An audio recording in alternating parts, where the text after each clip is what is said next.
യാത്രകൾ എന്നും വലിയ ഹരമായിരുന്നു. പ്രത്യേകിച്ച് ഹിസ്റ്റോറിക്കൽ പ്ലേസുകളിലേക്കുള്ള യാത്ര വളരെ മനോഹരമാണ്. ഇന്ത്യൻ ഉപഭൂഖണ്ഡത്തിൻ്റെ കിഴക്ക് ഭാഗത്തുള്ള വെസ്റ്റ് ബംഗാളിലെ ഏറ്റവും ചരിത്ര പ്രശസ്തമായ ഗൗറിൻ്റെ ചരിത്രങ്ങളിലേക്ക് വീണ്ടും സ്വാഗതം. ഇന്ത്യ എന്ന മഹത്തായ സംസ്കാരത്തിലെ മണ്ണടിഞ്ഞു പോയൊരു മഹാചരിത്ര ശൃംഖലയാണ് ഗൗർ. 1453 1565 ഇടയിലുള്ള നീണ്ട 112 വർഷങ്ങൾ ഗൗർ ബംഗാൾ സുൽത്താനേറ്റിൻ്റെ തലസ്ഥാനമായിരുന്നു. 1500 2 ലക്ഷത്തിലധികം ജനസംഖ്യയുള്ള ലോകത്തിലെ തന്നെ ഏറ്റവും വലിയ 5ാമത്തെ നഗരമായിരുന്നു ഗൗർ. കൂടാതെ തന്നെ ഇന്ത്യൻ ഉപഭൂഖണ്ഡത്തിലെ ഏറ്റവും ജനസാന്ദ്രതയുള്ള നഗരങ്ങളിലൊന്നായിരുന്നു ഈ ഗൗർ. ഇന്ത്യൻ ചരിത്രങ്ങളിലെ ഏറ്റവും പ്രധാനപ്പെട്ട തലസ്ഥാനങ്ങളിലൊന്നായിരുന്നു ഗൗർ. അതുപോലെ തന്നെ മധ്യകാല വാസ്തുവിദ്യയുടെ ഒരു കേന്ദ്രം കൂടിയായിരുന്നു. 18ഉം 19ഉം നൂറ്റാണ്ടുകളിൽ ജീവിച്ചിരുന്ന യൂറോപ്യൻ ചരിത്രകാരന്മാരുടെ കലാസൃഷ്ടികൾ ഗൗറിൻ്റെ അവശിഷ്ടങ്ങളിൽ ചിത്രീകരിച്ചിട്ടുണ്ട്. നമ്മളിപ്പോൾ നിൽക്കുന്നത് ഗൗറിലെ തന്നെ ഏറ്റവും പ്രശസ്തമായൊരു പള്ളിയിലാണ്.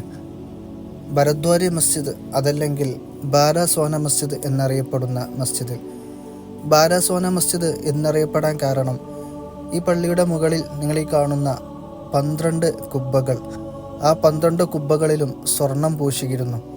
ഇന്നിപ്പോൾ സ്വർണമല്ലെങ്കിലും ആ കുബ്ബകൾ ഇന്നും നിലനിൽക്കുന്നുണ്ട്. അതുപോലെ തന്നെ ഭരദ്വാരി മസ്ജിദ് എന്നും അറിയപ്പെടുന്നത് 12 കവാടങ്ങളുണ്ടായിരുന്നു. ഇന്ന് 11 കവാടങ്ങളാണ് അവശേഷിക്കുന്നത്. ആ 12 കവാടങ്ങൾ ഉള്ളത് കൊണ്ടായിരുന്നു ഭരദ്വാരി മസ്ജിദ് എന്നറിയപ്പെടാൻ കാരണം. 1526 പൂർത്തീകരിച്ച ഈ മസ്ജിദ് ഇന്നത്തെ മാൽഡ പട്ടണത്തിൽ നിന്ന് 12 കിലോമീറ്റർ അകലെ ഇന്ത്യൻ ബംഗ്ലാദേശ് അതിർത്തിയോട് വളരെ ചേർന്നിട്ടാണ് നിൽക്കുന്നത്. ഇഷ്ടികയും കല്ലും കൊണ്ടാണ് പള്ളിയുടെ നിർമ്മാണം. ഭീമാകാരമായ ചതുരാകൃതിയിലുള്ള മസ്ജിദ് ഗൗറിലെ നിർമ്മിതികളിൽ പ്രധാനപ്പെട്ടതാണ്. ഇന്തോ അറബ് വാസ്തുവിദ്യയിൽ പണിത മറ്റനേകം ചെറുതും വലുതുമായ മസ്ജിദുകൾ ഗൗറിലുണ്ട്. അതിൽ പ്രധാനപ്പെട്ടതാണ് അദീന മസ്ജിദ്.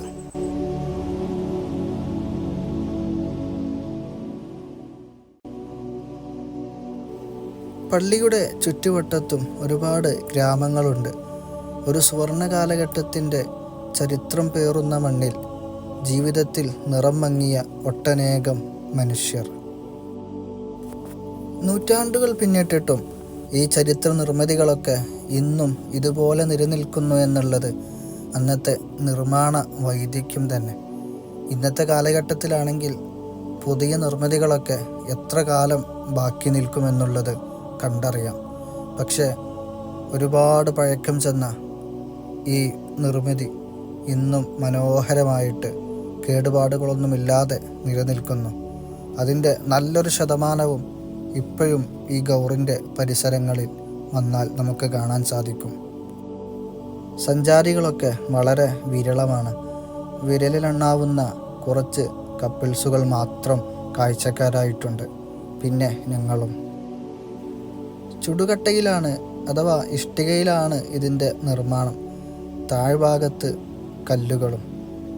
അതുകൊണ്ട് തന്നെ ആയിരിക്കാം ഇന്നും ഈ നിർമ്മിതികളൊക്കെ ഇങ്ങനെ നമുക്ക് കാഴ്ചക്ക് ഒരുപാട് അത്ഭുതം കാഴ്ചവെക്കുന്നത്. ഇതിൻ്റെ പല ഭാഗങ്ങളും ഇടിഞ്ഞു പൊളിഞ്ഞ് പോയിട്ടുണ്ട്. എങ്കിലും ഇത് നല്ല രൂപത്തിൽ സംരക്ഷിച്ചു പോരുന്നുണ്ട്. ബംഗാൾ സുൽത്താനേറ്റിൻ്റെ തകർച്ച തുടങ്ങുന്നതുവരെ നഗരം അഭിവൃദ്ധി പ്രാപിച്ചുകൊണ്ടേയിരുന്നു. 16ാം നൂറ്റാണ്ടിലാണ് മുഗൾ സാമ്രാജ്യം ഈ പ്രദേശത്തിൻ്റെ നിയന്ത്രണം ഏറ്റെടുക്കുന്നത്. മുഗൾ ചക്രവർത്തി ഹുമയൂൺ ഈ പ്രദേശം കീഴടക്കിയപ്പോൾ അദ്ദേഹം ഈ നഗരത്തിന് ജന്നതാബാദ് അഥവാ സ്വർഗനഗരം എന്ന പുനർനാമം നൽകി. ബംഗാൾ സുൽത്താനേറ്റിൻ്റെ കാലഘട്ടത്തിലാണ് ഗൗറിൽ അവശേഷിക്കുന്ന ഭൂരിഭാഗം കെട്ടിടങ്ങളും നിർമ്മിച്ചത്. നിരവധി പാൻ ഇന്ത്യൻ സാമ്രാജ്യങ്ങളുടെ ഒരു പ്രവിശ്യ കൂടിയായിരുന്നു ഗൗർ പ്രദേശം. 7ാം നൂറ്റാണ്ടിലാണ് ഗൗർ സ്ഥാപിച്ചത്. ആധുനിക ടെക്നോളജികളൊന്നുമില്ലാത്ത കാലത്ത് മനുഷ്യ അധ്വാനം കൊണ്ട് മാത്രമാണ് ഈ നിർമ്മിതികളൊക്കെ നിർമ്മിച്ചത് എന്നോർക്കുമ്പോൾ അത്ഭുതം കൂറുകയാണ്. ഗംഗാനദിയുടെ ഗതി ഒരു കാലത്ത് ഈ നഗരത്തിനടുത്തുകൂടിയായിരുന്നു. എന്നാൽ നദിയുടെ ഗതിയിൽ വന്ന മാറ്റം ഗൗറിൻ്റെ തന്ത്രപരമായ പ്രാധാന്യം നഷ്ടപ്പെടുത്തി. മുഗൾ സാമ്രാജ്യത്തിൻ്റെ പുതിയ തലസ്ഥാനങ്ങൾ പിന്നീട് ബംഗ്ലാദേശിലെ ധാക്കയിലും രാജ്മഹലിലും വികസിച്ചു.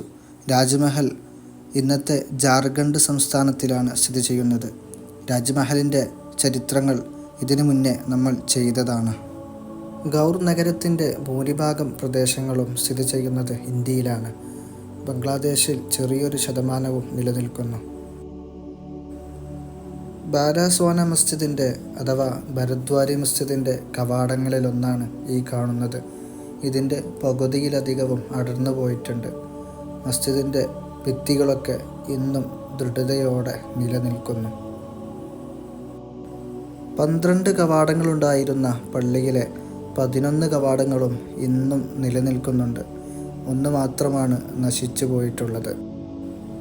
പണ്ഡുവയുടെയും ഗൗഡ അഥവാ ഗൗറിൻ്റെയും ബംഗാൾ സുൽത്താനേറ്റിൻ്റെയുമെല്ലാം പുതിയ ചരിത്രവിശേഷങ്ങളുമായിട്ട് മറ്റൊരു എപ്പിസോഡിൽ വീണ്ടും കണ്ടുമുട്ടാം.